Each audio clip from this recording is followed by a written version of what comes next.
Jair Bolsonaro, o Fux votou pela inocência dele em todos os crimes.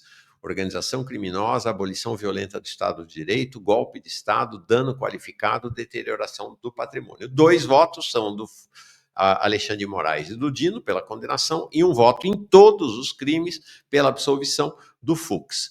No caso do Braga Neto, ele também defendeu a absolvição, exceto no crime de abolição violenta do Estado de Direito. É uma canchinha que ele deu, mas ele sabe que se for condenado só por isso, pena mínima 14, máxima 12, ele não fica preso mais do que 6 meses, 1 ano, se for o caso. Mauro Cid também, né, apenas em abolição violenta do Estado de Direito, o Fux votou junto com o Moraes e com o Dino. O resto ele votou contra. A organização criminosa foi 2-1, golpe de Estado 2-1, 2-1 e 2-1 em dano qualificado e deterioração do patrimônio. E daí para frente ele votou pela absolvição de todos os réus em todos os crimes. Augusto Heleno, Paulo Sérgio Nogueira, Anderson Torres, Almir Garnier e Alexandre Ramagem. Então, é a partir daí que começa o julgamento hoje.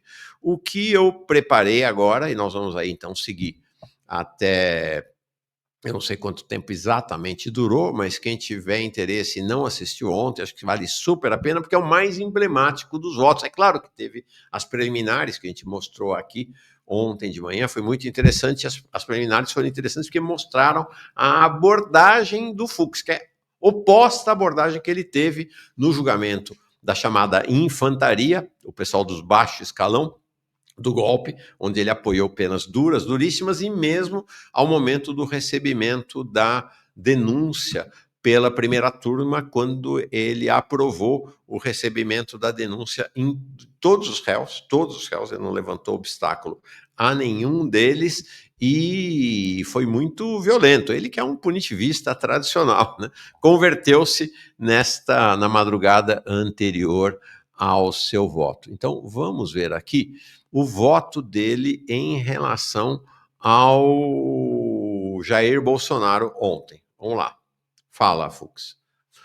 Ó, quem ficar com engulhos, né, não quiser assistir, sem nenhum problema. Mas acho que é importante a gente ver os inimigos, né, entender os inimigos. É uma questão chave na luta política. Vamos lá, voto de Fux em relação a Jair Bolsonaro ontem à noite, já perto do final da noite.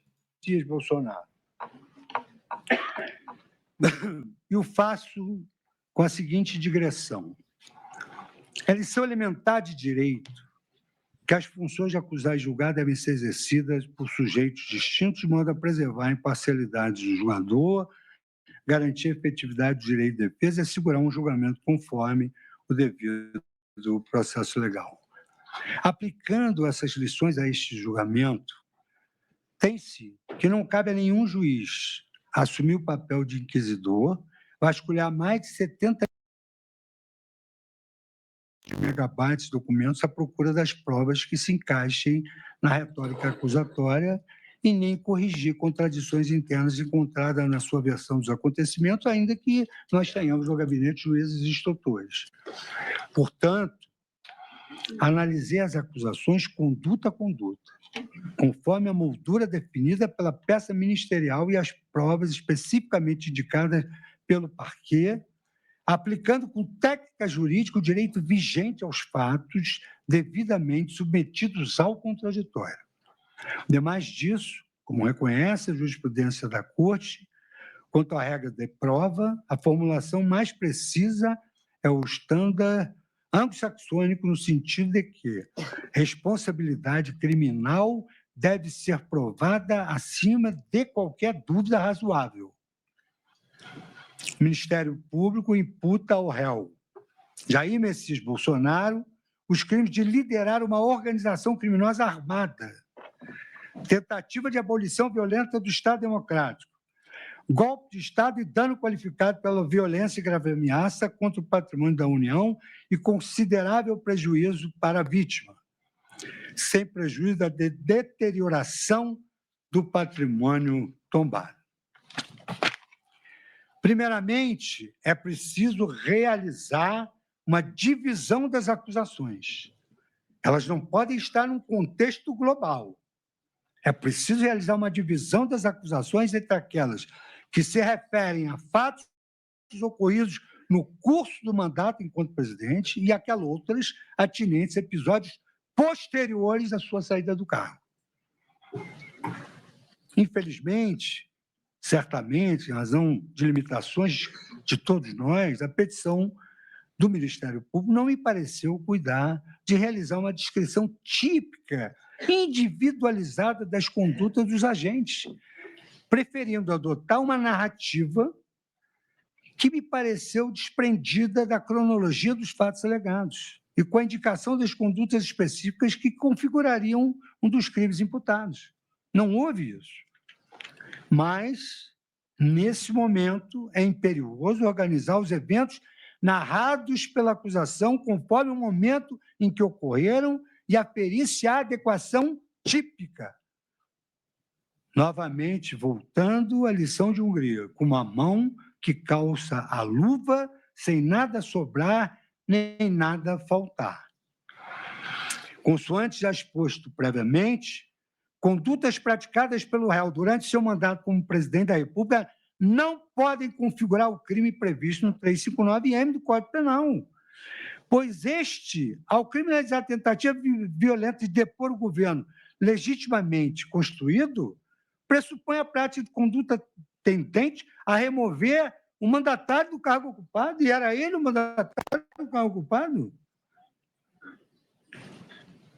Aqui, ó, só esclarecimento. O pessoal perguntando. Não, isto não é ao vivo. Isto é o voto do Fux ontem à noite em relação ao Bolsonaro.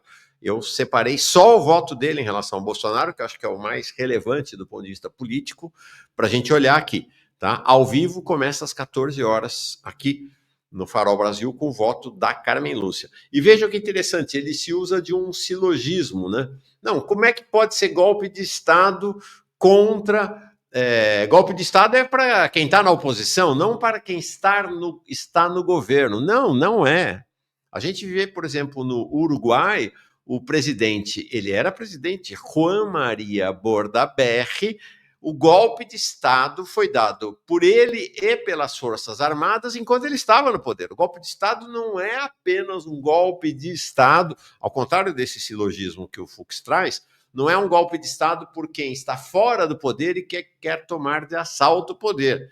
Ele é dado por quem está no poder e quer radicalizar o seu poder, quer ampliar o seu poder, ou, como no caso do Bolsonaro, quem não quer deixar o poder. Então, foi um argumento totalmente contrário à história, um silogismo, efetivamente. Vamos em frente. Resta fora dos limites semânticos do tipo penal o comportamento do mandatário que se encontra no exercício do cargo, mas viola os deveres e limites a ele inerentes com o intuito de perpetuar-se no poder o chamado autogolpe. Repito que a criminalização de tentativa de autogolpe, por analogia em Malam Partem, do artigo 359-M do Código Penal, abriria um gravíssimo precedente de analogia em Malam Partem. E eu citei desde o início, nós, juízes da Suprema Corte, criamos precedentes vinculativos a mais de 18 mil juízes. E seria um precedente muito perigoso para a responsabilização penal de agentes políticos, com base em alegações genéricas de abuso de suas prerrogativas e de ingerências indevidas nas funções dos outros poderes. Também não se pode aceitar a pretensão acusatória de imputar ao réu a responsabilidade pelos crimes praticados por terceiros no fatídico 8 de janeiro de 2023, como decorrência de discursos e entrevistas ao longo do mandato. A hermética petição, com a devida vênia do parquê, não estabelece ao certo o fundamento da alegada responsabilidade do demandado, se por instigação ou por omissão, configurando indevida imputação alternativa, que foi aqui destacada na tribuna. Imputação alternativa, o pedido tem que ser certo e determinado. Nada obstante, em certo trecho, afirma que no dia 8 de janeiro de 2023, a violência e os atos de depredação eram frutos de uma estratégia sistemática, sustentada por um discurso contínuo de contestação à vitória eleitoral e de incentivo à ruptura institucional. Não encontra amparo na legislação criminal a pretensão de considerar alguém partícipe de um crime praticado meses ou anos depois, por terceiros, com os quais não possui qualquer relação, tão somente por ter proferido palavras e falas genericamente considerados como incentivo à ruptura institucional. Seria igualmente absurdo, por exemplo, considerar partícipe de um atentado à vida de candidato à presidência da República, como ocorreu, todos aqueles que houvessem proferido discursos inflamados e críticos à sua pessoa. É interessante, né? Porque ele desconsidera o papel do líder político. O Bolsonaro era o presidente da República e ainda é, inclusive, o inequívoco líder desse enorme movimento chamado bolsonarismo. E ele vai dizer, não, mas ele não tinha relação. Como não tinha relação? O Bolsonaro comanda corações e mentes de milhões de pessoas, né? Então ele desconsidera o papel do líder político, né? Para fazer uma ponderação de caráter formal, como se o Bolsonaro fosse qualquer outro. Criando um ambiente de incentivo à violência. Já imaginou se as correntes políticas contrárias que têm a liberdade de expressão e o jogo democrático, o jogo político é assim? Se pudesse imputar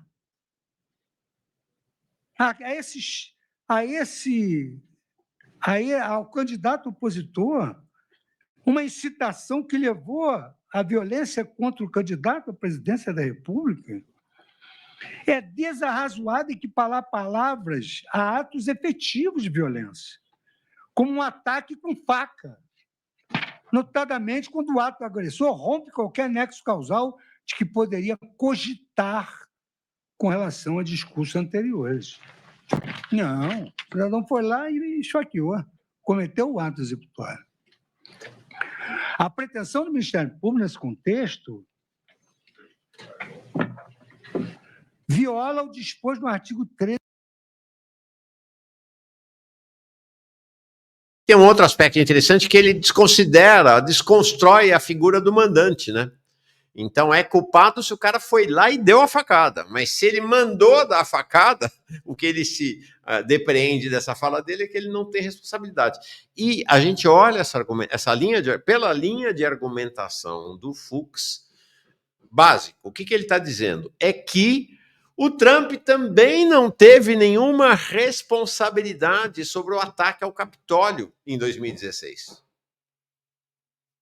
Veja, então ele está simplesmente inocentando tanto o Bolsonaro quanto o Trump, por exemplo, em relação ao ataque ao Capitólio, que foi claramente sob a voz de comando do Trump. Assim como os ataques à democracia no Brasil aconteceram sob a voz de comando do Jair Bolsonaro. Muito interessante, realmente, essa linha de argumentação, muito reveladora essa linha de argumentação dele. Parágrafo 1º do artigo do Código Penal, segundo o qual a superveniência de causa relativamente independente exclui a imputação quando por si só produziu o resultado.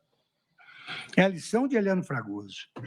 O rompimento do nexo causal surge quando com causa superveniente inaugura um novo curso causal, partindo do fato anterior, fora do perigo que a ação normalmente acarreta. Na obra já citada, Lições de Direito. Eu aqui, 2016, eu ia as datas. Obrigado, gente. 2020, claro. Seus discursos. 2020. O réu tivesse consciência sobre a ocorrência de fatos praticados por terceiros meses depois, seria necessário demonstrar que esse resultado é consequência normal, provável, previsível daquela manifestação de vontade do agente. Em outras palavras, além de faltar o dolo, porquanto foi esclarecido as premissas teóricas que não se admite dolo superveniente, e o fato ocorreu em 2023, falta também um indispensável nexo de causalidade entre as alegadas condutas praticadas no curso do mandato do réu e os eventos de 8 de janeiro de 2023. Reconhecida, então, a atipicidade dos comportamentos do acusado no exercício do seu mandato, relativamente ao delito previsto no artigo 359-M do Código Penal, passo a apreciar a narrativa acusatória referente a esse recorte temporal, considerando outros 2 crimes imputados, a saber, tentativa de abolição violenta do Estado Democrático de Direito, 359-L, e organização criminosa armada.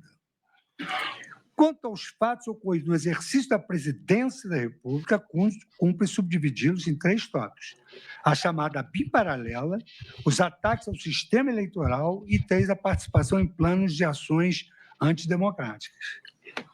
A acusação afirma, com relação ao primeiro tópico, que estruturou-se no interior da BIM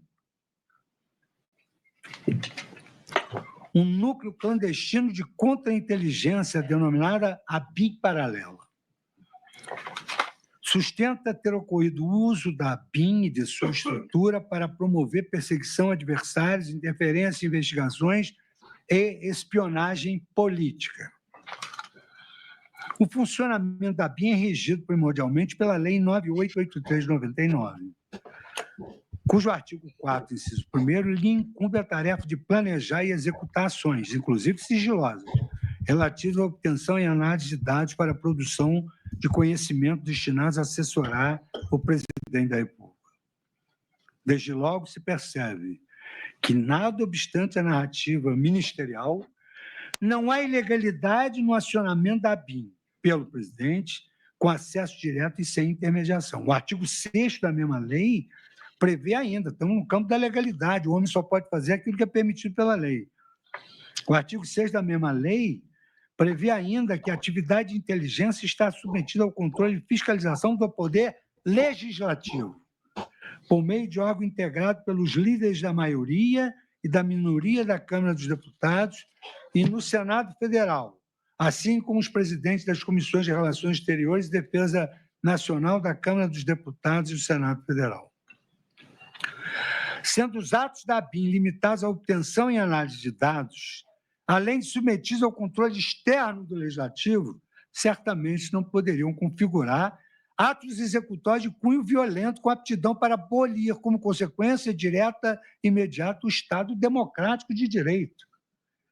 Isso significa que, nada obstante o Ministério Público possa cogitar de desvio de finalidade no emprego de recurso desse órgão público, a atividade de coleta e análise informacional, ainda que por meios reservados, não tem nenhuma aptidão para configurar o crime do artigo 359-L do Código Penal.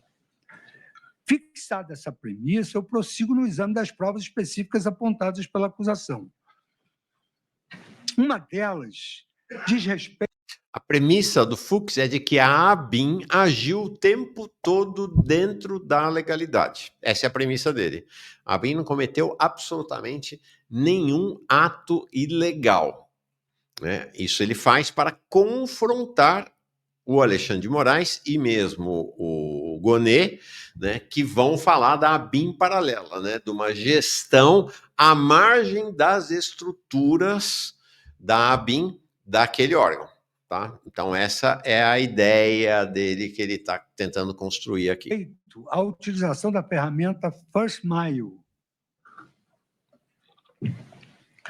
pela ABIN para espionar sem autorização judicial diversos alvos, informações...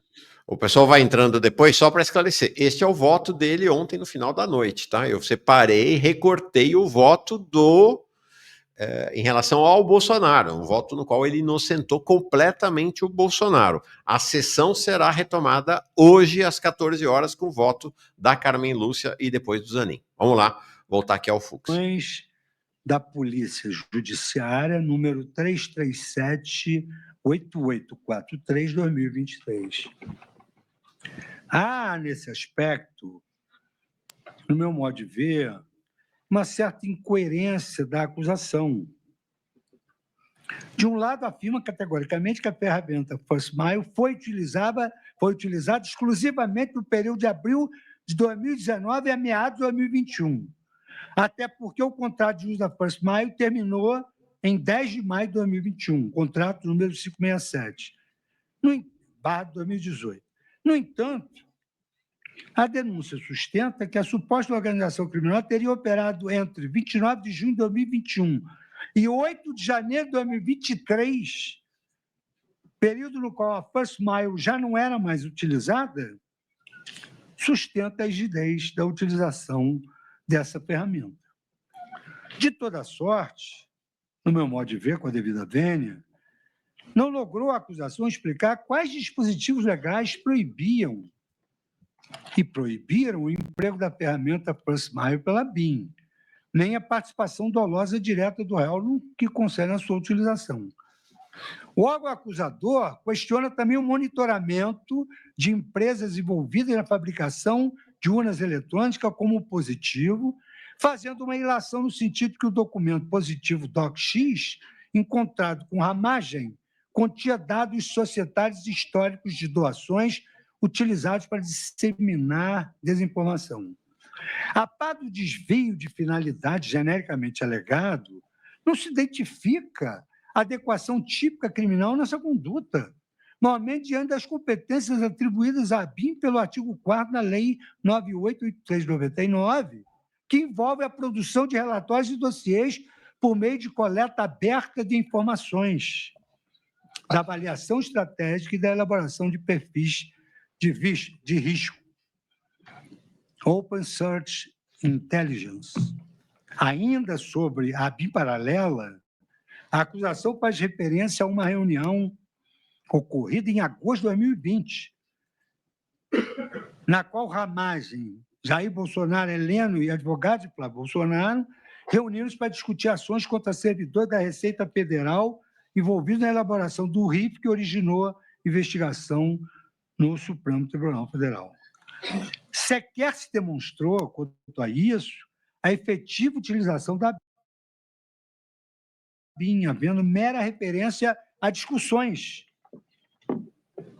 tratando-se, então, de mera cogitácio, por mais que o assunto em deliberação possa ser considerado antiético. Uma última imputação no âmbito da BIM paralela diz respeito ao monitoramento de autoridade desta Corte, conforme narrado no depoimento de Mauro Cid. Ele afirma, e afirma a Procuradoria-Geral da República, com base em Mauro Cid, que as operações de monitoramento foram realizadas sob ordens de Jair Bolsonaro, especialmente após ser informado de um encontro entre o ministro-general Milton Mourão, ministro Alexandre de Moraes, sobre o suposto encontro com o general Milton Mourão. O monitoramento era para isso. Entretanto, o próprio Correio Mauro Cid se retratou no seu depoimento judicial,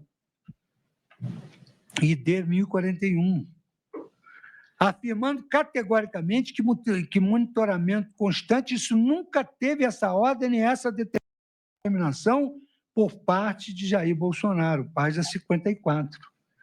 Também ressaltou que não tinha nenhuma análise de inteligência, página 55. Desse modo, não se comprovou a efetiva participação do réu, Jair Bolsonaro, nesse particular, muito menos com o enquadramento do tipo penal do artigo 359-L do Código Penal.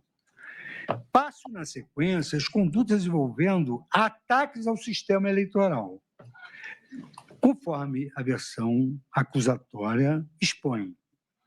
Afirma o parquê que Jair Bolsonaro... Veja que tem um detalhe ali, né? Ele vai dizer, não há evidência de vigilância constante o tempo inteiro.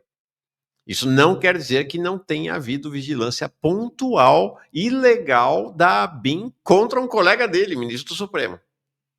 Interessante, né? Bolsonaro planejou a propagação coordenada de ataques ao sistema eletrônico de votação e adotou uma narrativa subversiva e mobilizadora.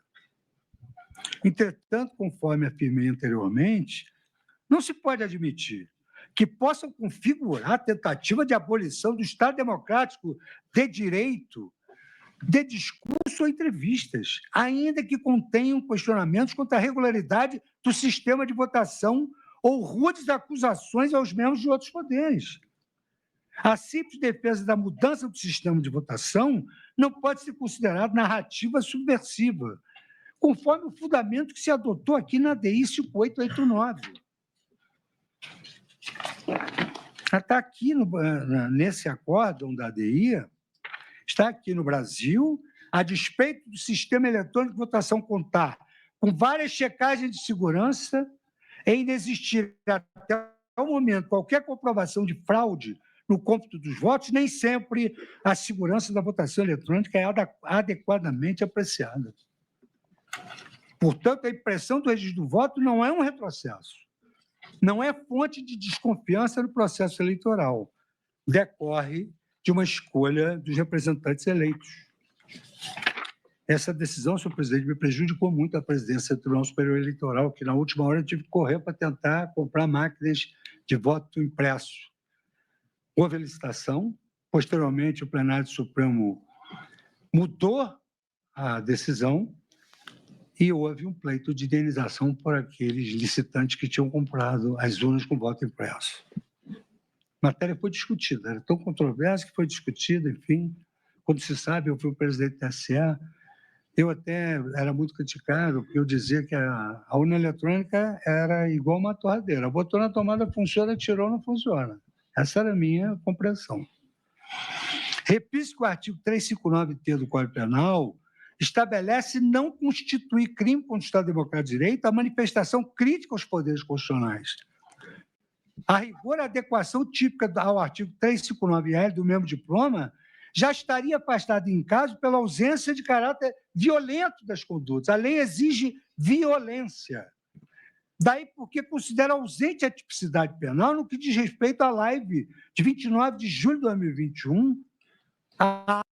Interessante, né? Porque há um padrão da extrema-direita.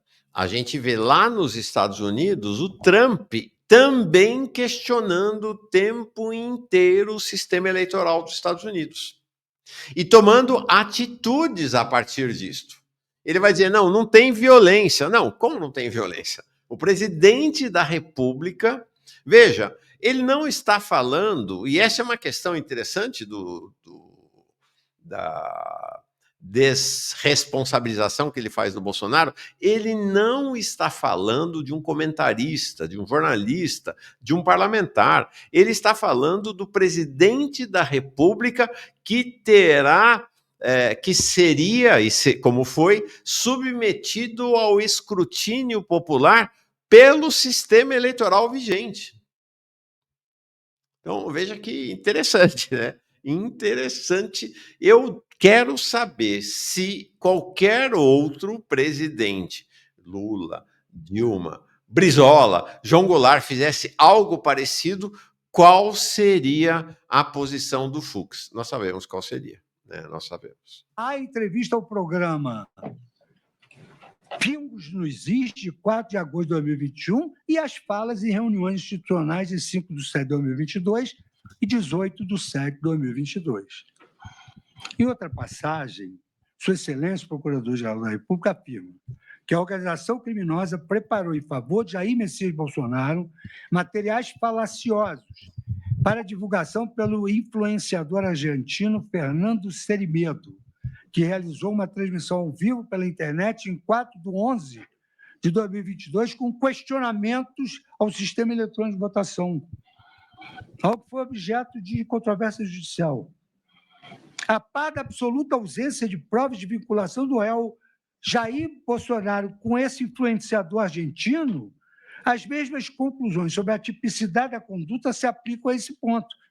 Até porque sequer hipoteticamente uma live no exterior seria capaz de abolir o Estado Democrático de Direito no Brasil.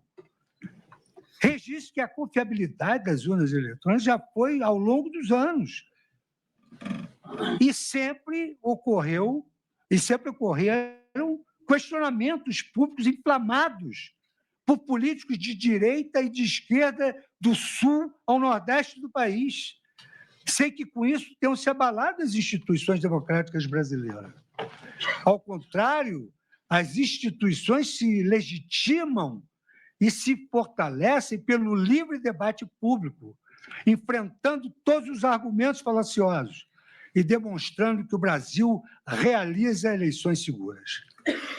No outro ponto, a Procuradoria-Geral da República afirmou que o réu Jair Bolsonaro teria interferido no relatório elaborado pelo Ministério da Defesa no âmbito da Comissão de Transparência Eleitoral, pois desautorizara a divulgação do relatório de fiscalização elaborado pelo ministro da Defesa.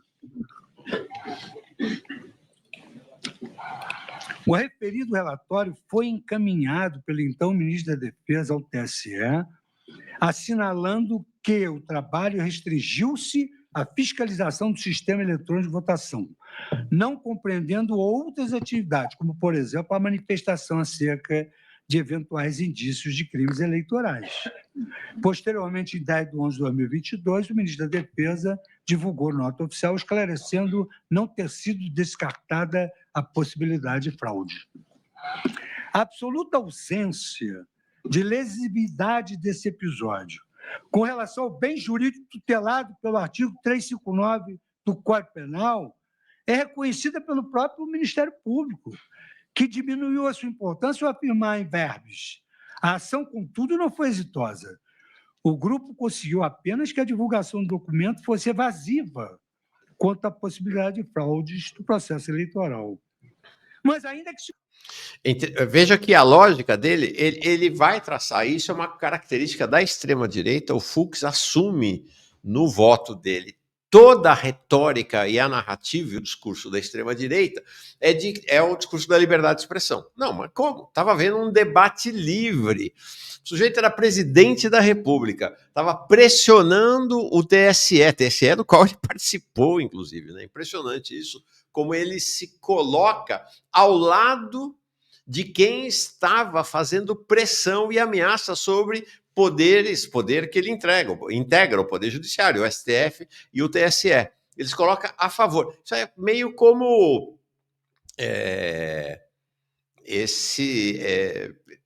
sempre tem, né? Sempre tem nos países os Silvérios do Reis, né? Os traidores locais. Então, ele se coloca a favor daquele que está intervindo no país, ao lado daquele que está ameaçando o país. Então, o ministro da Defesa vai lá e faz um relatório para dizer, não posso dizer que não teve fraude na eleição, levantando a bola para a reação popular e do governo Bolsonaro contra o resultado das eleições. E ele minimiza isso, né? E ele diz, não, isso não tem problema nenhum. Considerar ser essa uma conduta capaz, e que não é, capaz de suprimir o Estado Democrático de Direito, bem como que se abstraísse a ausência de caráter violento, os elementos dos autos também indicam não ter havido. O Lucas aqui diz assim, isso sempre existiu, meu amigo, o Fux está correto, sempre questionaram tanto esquerda quanto direita. Lucas, tem uma diferença fundamental. Por exemplo, o Brizola questionou, sempre defendeu que tivesse impressão de voto. Uma coisa é defender essa tese.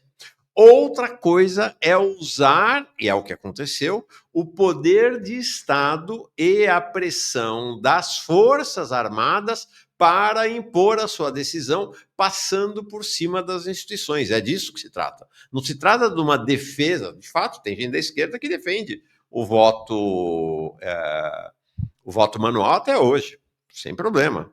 Uma coisa muito diferente é o que os golpistas fizeram, que é usar a força do Estado, usar a pressão militar, acabei de falar do ministro da Defesa, para obter este intento. Isso é muito diferente lá do Brizola, por exemplo, que defendia o direito, o voto impresso. O dolo de atentar contra as instituições.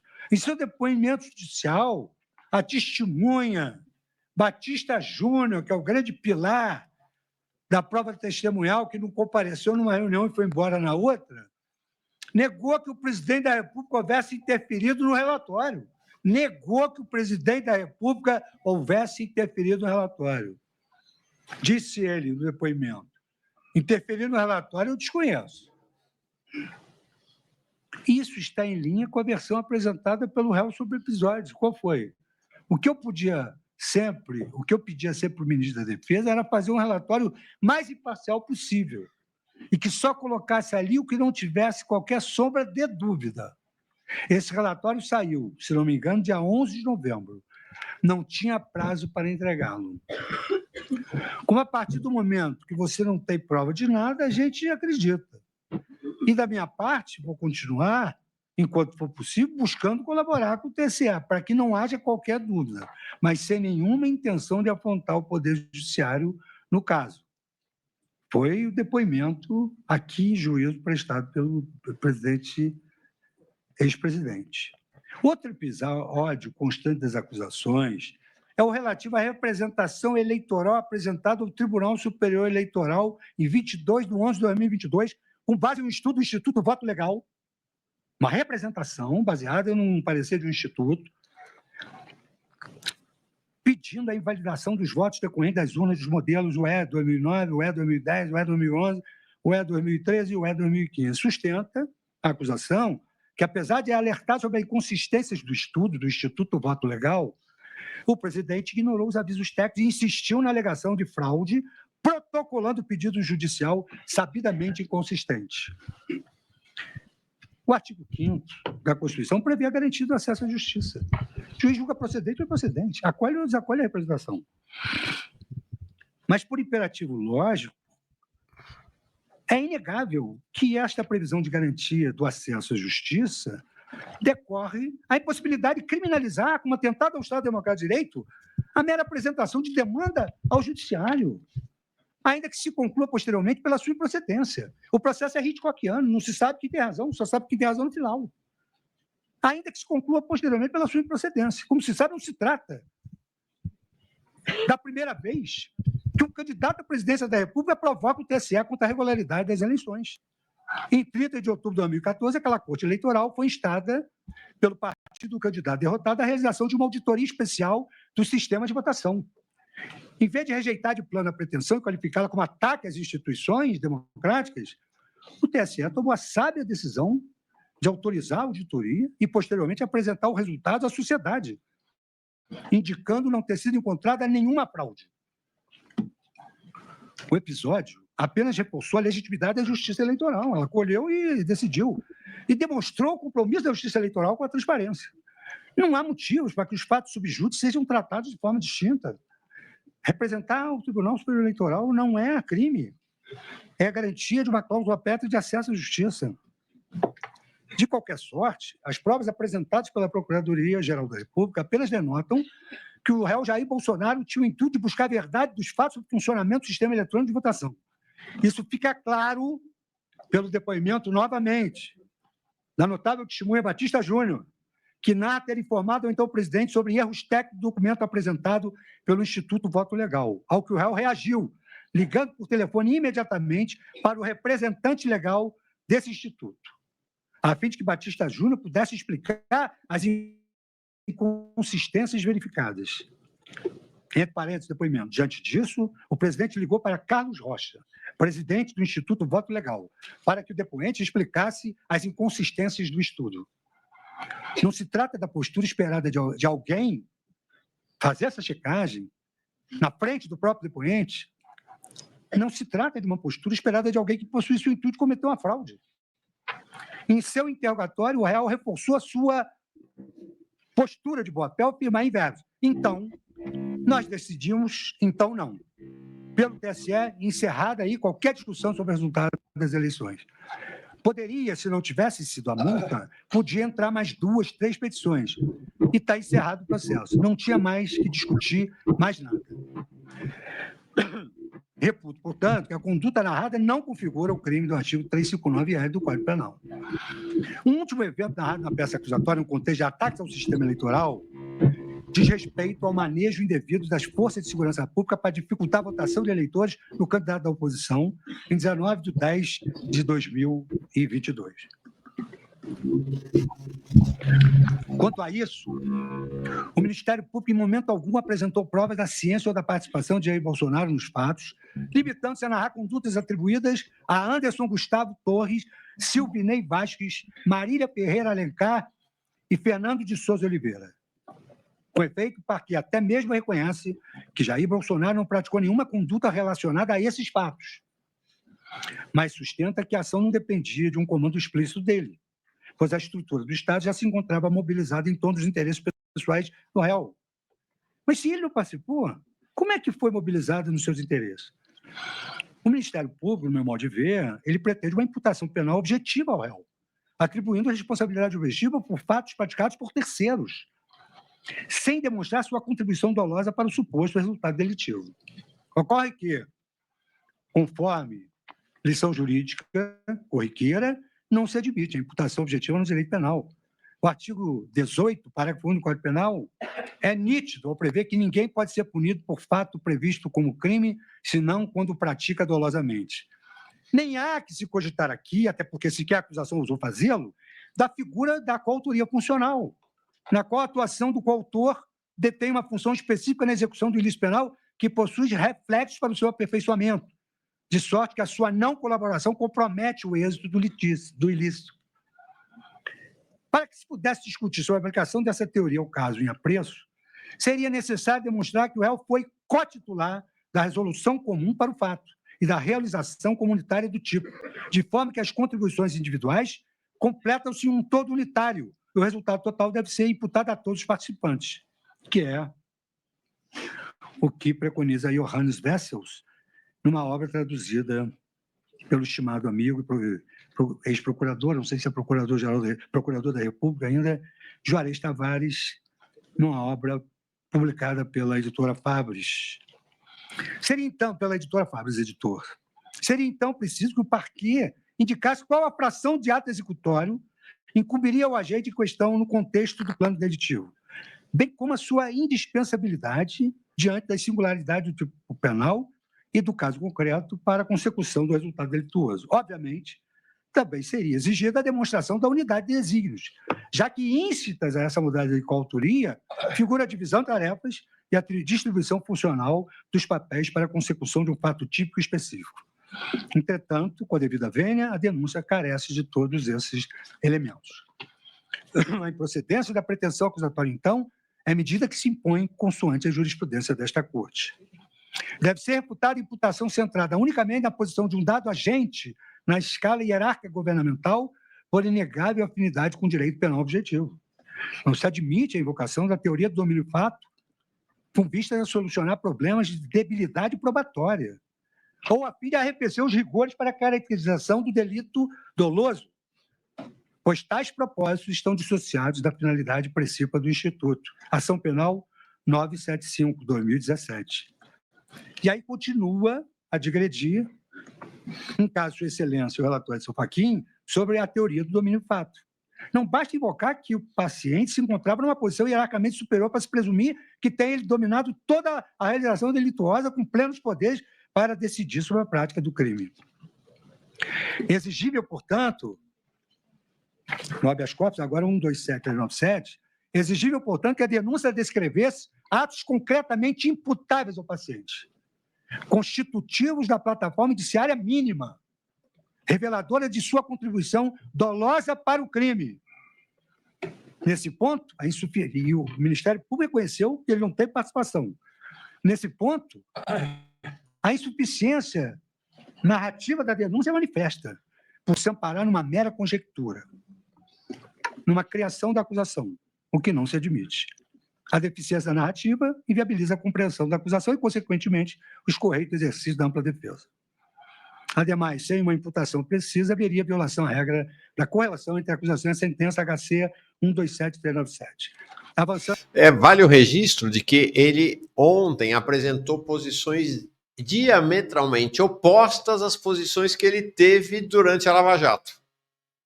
Tudo aquilo que ele está apontando agora, que ele está argumentando, ele argumentou em sentido absolutamente contrário durante toda a Lava Jato.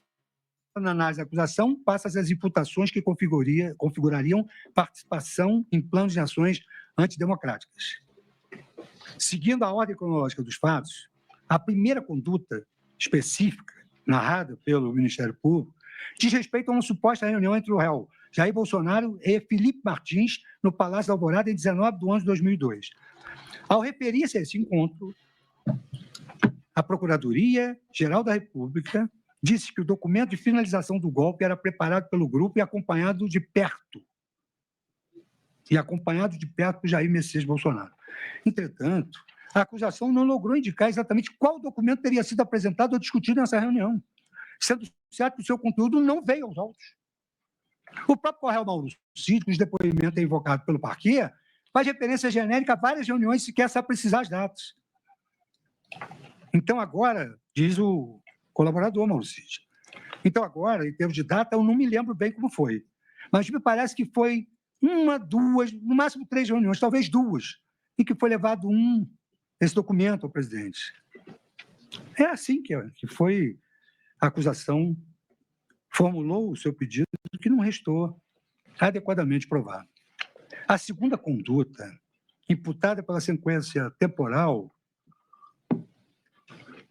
é a reunião dos kits pretos em 28/11/2022, que resultou na formulação da Carta ao Comandante do Exército de Oficiais Superiores da Ativa do Exército Brasileiro, sendo esta um dos instrumentos de pressão sobre o alto comando do Exército. Segundo a Procuradoria-Geral da República, alega-se que a reunião tinha como pauta planejar e executar ações concretas para garantir a assinatura do decreto golpista e manter o então presidente Jair Bolsonaro no poder. A alegação me causou perplexidade, considerando que a reunião foi realizada em um salão de festas de um condomínio da Asa Norte de Brasília, onde o pilotis é aberto ao público e não há privacidade necessária para discussão de assuntos tão sensíveis. De qualquer forma, é isso o conteúdo da referida carta.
Caceta, eu falando um monte aqui sem som. Tá bom, gente, eu vi que tava sem som, perdão.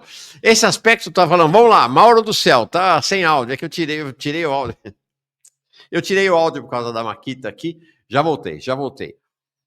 Então é o seguinte, esse aqui é um aspecto, não sei quem foi, mais cedo que falou isso, da história dos pilotis, de que ele apresentou essa tese agora.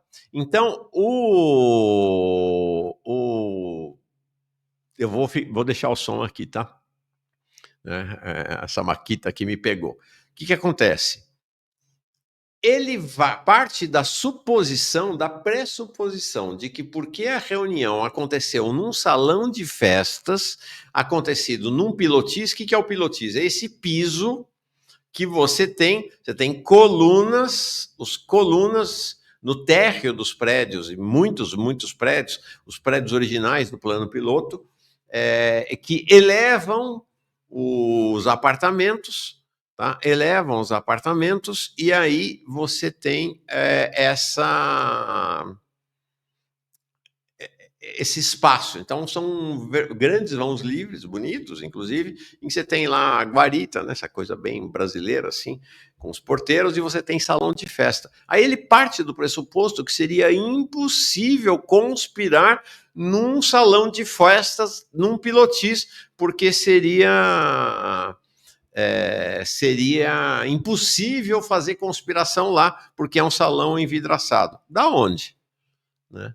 Da onde que isto acontece, né? Da onde que esta ideia de fato acontece? né?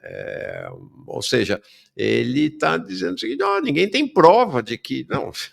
Não tem prova. Ele aqui não tem prova de que seria impossível fazer a conspiração num salão de festa. Carta que expressa a insatisfação dos signatários com o que entende ser um desequilíbrio entre os poderes com a parcialidade dos veículos de acusação. E aqui, essa carta diz o seguinte: ratificamos o alinhamento dos participantes com a legalidade, liberdade e transparência atualmente tão requeridas pelo povo brasileiro. Não existe instituição ou poder constituído que possa se colocar acima da lei e da ordem democrática. Os três poderes, carta saída de um pilotismo prévio, os três poderes precisam ser harmônicos e independentes, conforme prevê a Constituição. Tem de ser o sistema de freios e contrapesos, o necessário limite para que assim se mantenham. Consideramos importante, portanto, que os poderes e instituições da União assumam os seus papéis constitucionais previstos em lei, em prol da pacificação política, econômica e social, especialmente para a manutenção da garantia da lei, da ordem e da preservação dos poderes constitucionais, respeitando o Pacto Federativo previsto na regra brasileira de fundação da República Federativa do Brasil. Não existe instituição ou poder constituído que possam se colocar acima da lei e da ordem. Óbvio. Destacamos que os integrantes da Força Terrestre serão sempre pontos para cumprirem suas missões constitucionais. Estamos atentos a tudo o que está acontecendo, que vem provocando insegurança jurídica e instabilidade política e social no país. Ademais, preocupa-nos a falta de imparcialidade na narrativa dos fatos e na divulgação de dados por parte de diversos veículos de comunicação. Covardia, injustiça e fraqueza são os atributos mais abominados por um soldado. Nossa nação, aquela que entrega os maiores índices de confiança às Forças Armadas, sabe que seus militares não a abandonarão. A própria Procuradoria-Geral da República reconhece a ausência de potencialidade lesiva dessa carta ao bem jurídico tutelado. Então, vejam lá, ele vai fazer a defesa das Forças Armadas tradicionalmente golpistas nesse país, como se elas fossem defensoras da pátria. Né? Esta é a lógica, né? É por isso que se diz que o voto dele começou às 9 da manhã e acabou em 1 de abril de 1964. Então, ele vai construindo essa tese em defesa da excepcionalidade. Vamos lá. O artigo 359 do Código Penal, ao afirmar que o Exército tomou providências imediatas para evitar qualquer tipo de repercussão sobre as forças. E diz que, em 29 de 11 de 2022, o tenente-coronel Sérgio Cavalieri repassou novamente para Mauro Cid a advertência feita pelo comandante do Comando Militar do Sul aos seus subordinados. Senhores, bom dia. Alerta aos seus subordinados que a adesão a esse tipo de iniciativa é inconcebível. Eventuais adesões militares ativas serão tratadas no âmbito do Conselho Maior CMS, na forma da lei, sem contemporizações. De fato, no dia seguinte, a reunião dos kits pretos, em 29 de 11 de 2022, isso faz parte de um outro processo, de um outro núcleo, mas que influencia, de alguma maneira, nessa análise. E eu só queria dar uma explicação, que eu ingressei fundo e disse isso ao ministro Alexandre. Nós temos dissenso e não temos discórdia. Nós somos amigos. Disse a ele que esse debruçar profundo decorre da deferência que eu tenho, a dedicação dele a esse processo. Mas o Alexandre de Moraes concorda com essa ideia de sermos amigos, né? E eu destaquei uma equipe especificamente para analisar as provas. Por isso é que eu estou mencionando dado por dado, porque tive auxílio de uma força-tarefa do gabinete que analisou as provas.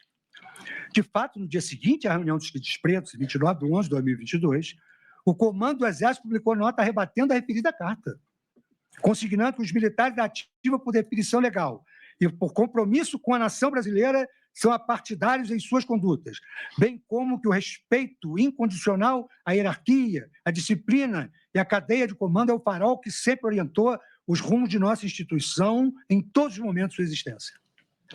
O depoimento do general Freire Gomes... Veja que interessante, né? Ele assume que as Forças Armadas sempre respeitaram a democracia e a lei. Quando a história das Forças Armadas republicanas, desde do seu início, elas entram em campo pela primeira vez massacrando Canudos.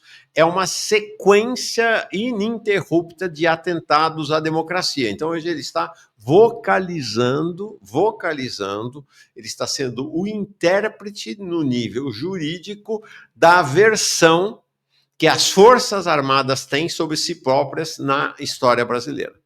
Vamos lá. Reitera que foram adotadas providências imediatas. Esse tipo de procedimento dessa Carta de Militares na ativa é inaceitável do ponto de vista da hierarquia e disciplina do Exército. Então, inconcebível e de imediato, tomamos as providências. Quanto às mensagens recuperadas do aplicativo de WhatsApp de Bernardo Romão Correia Neto, que transpareciam a pauta da reunião, não há qualquer registro de ação violenta sendo cogitada. O texto indica apenas o seguinte: falta de coesão da força, NSC de atuação no curtíssimo prazo. 2. NSC, NEC de alertar os C1000 acerca da realidade. 3. RLZ, ações concretas no campo informacional com estratégica.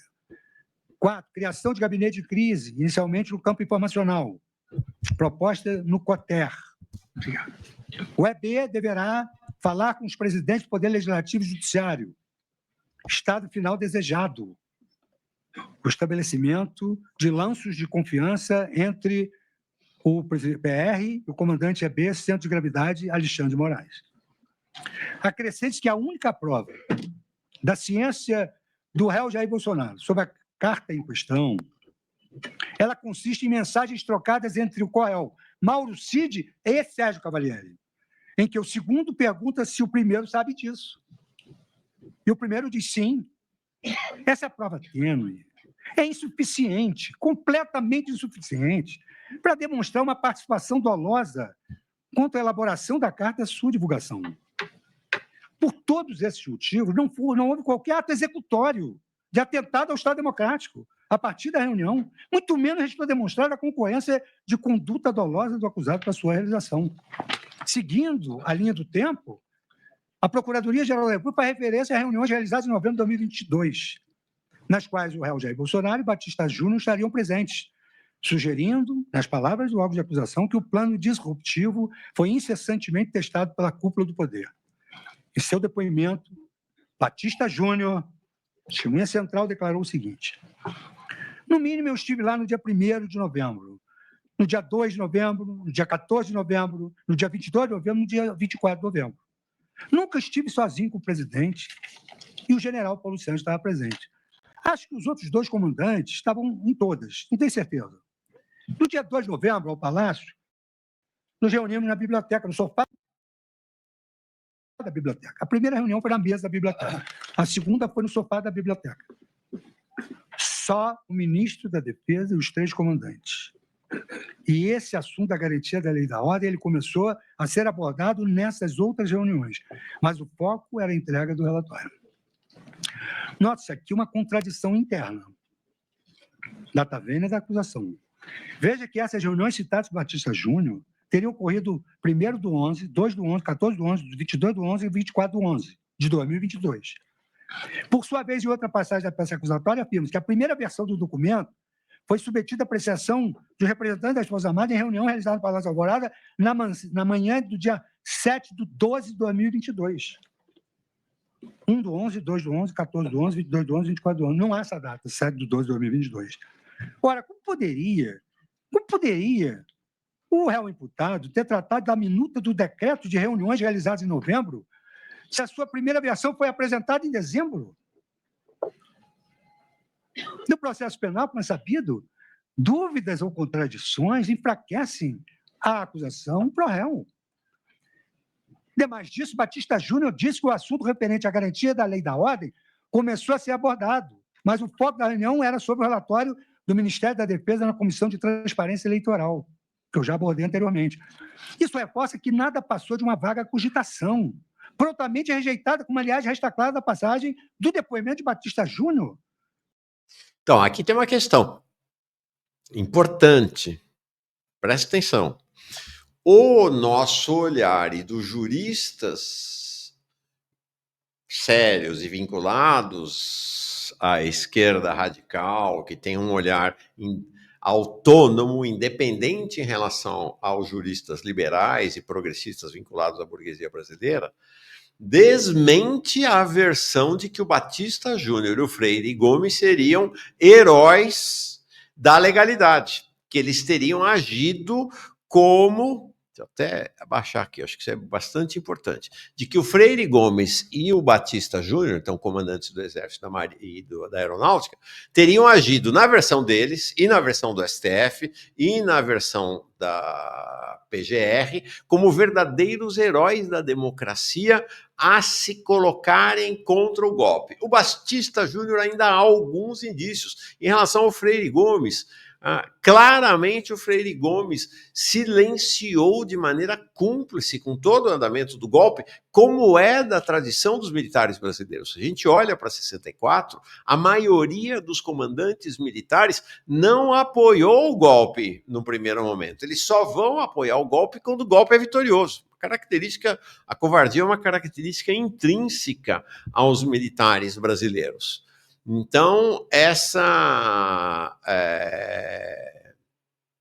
é uma questão, né? Esta é uma questão fundamental para pensar todo o escopo desse processo. Né? Uma coisa são os liberais, uma coisa são os progressistas, uma coisa é o olhar lá do Alexandre de Moraes, outra coisa é o nosso olhar. Né? O nosso olhar e, claro, evidentemente, outra coisa bem diferente, o olhar da extrema-direita. Vamos lá. Acho que está acabando agora aqui. Na qual sugere que Freire Gomes ameaçou prender Jair Bolsonaro caso decretasse a garantia da lei da ordem. Disse Batista Júnior que Gomes teria dito, se o senhor tiver de fazer isso, eu vou, inteligível, prender. Eu estive na cariação. E nessa cariação eu perguntei ao general Freire Gomes, o senhor disse que ia prender o presidente? De jeito nenhum. Eu disse que poderia haver consequências jurídicas do ato, mas jamais disse isso. As afirmações de Batista Júnior, no sentido de que o foco era a entrega do relatório, estão em linha com o que sustentou o réu Jair Bolsonaro em seu interrogatório, dizendo que somente discutiu saída nos limites constitucionais para sua irresignação perante o TSE. O que existiu na prática foi como nós fomos impedidos de recorrer ao TSE, com preocupação de uma penalidade mais alta do que ocorrida naquela. Se não me engano, de 23 de novembro, nós buscamos alguma alternativa na Constituição. Achamos que não procedia e foi encerrado o assunto. Tudo sugere, assim, que nas reuniões de novembro de 2022 houve uma mera cogitação de emprego da medida de garantia da lei da ordem, como fruto da irresignação do réu quanto ao insucesso de sua representação apresentada ao TSE. A cogitação é insuficiente para a configuração do crime do artigo 359-N do Código Penal. Ainda, seguindo a reconstrução cronológica dos fatos, a Polícia Federal encontrou nos dispositivos do coronel Mauro Cid registros fotográficos enviados por ele para si mesmo em 28 de 11 de 2022, de uma minuta prevendo a declaração do estado de sítio e a declaração de operação de garantia da lei da ordem, RAP número 227267-4/2023. A parte conhecida da minuta é limitada aos seus considerandos.